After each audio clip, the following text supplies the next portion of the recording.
को मेरा नमन है, वह महानुभव है, मातृशक्ति को भी मेरा नमन है। मैं अर्जुन आर्य आज आपके सामने माता पिता की महिमा के बारे में बताऊंगा।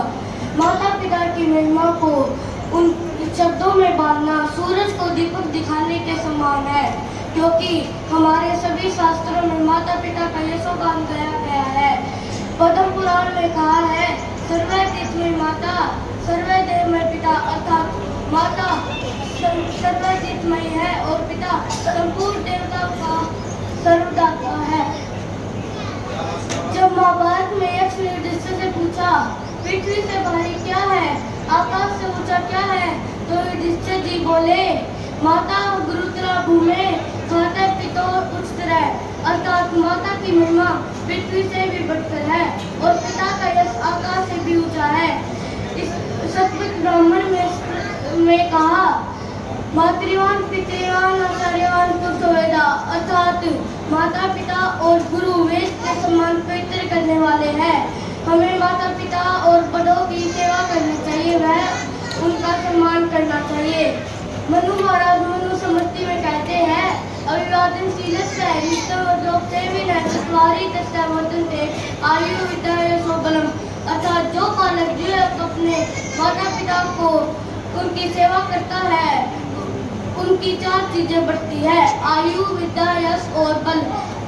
मर्यादा पुरुषोत्तम श्री रामचंद्र भी प्रातः काल उठकर अपने माता पिता और गुरु को माथा झुकाकर प्रणाम करते थे। स्वामी तुलसीदास जी रामचरितमानस में लिखते हैं, प्रातः काल उठी के रघुनाथा, माता पिता गुरु लवाई माथा। अगर हम तैत्तिरीय उपनिषद की शिक्षावली में कहा है, मातृदेवो पितृदेवो, अर्थात माता पिता को देव समझो, है उनका आदर सत्कार करो। अगर हम पितृभक्त की बात करें तो हम राम को ले सकते हैं। पिता के एक आदेश पर सांसारिक सुखों की सर्वोच्च सीमा का त्याग किया और 14 साल के कठोर वनवास ग्रहण किया। महाभारत में भी भीष्म पितामह उच्च पितृभक्ति का उदाहरण प्रस्तुत करते हैं।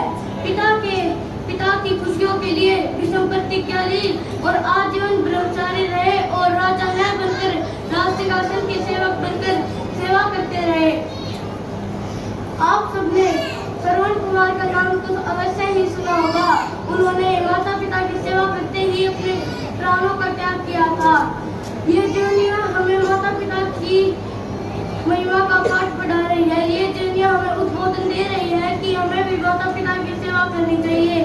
हमारे शास्त्रों में पुत्र के विषय में कहा है, प्रीणाति है सूचिते पितरम से पुत्रो, अर्थात जो बालक युवक अपने अच्छे आचरणों से अपने माता पिता को प्रसन्न करता है, वास्तव में वही पुत्र या पुत्री है। धन्यवाद जी।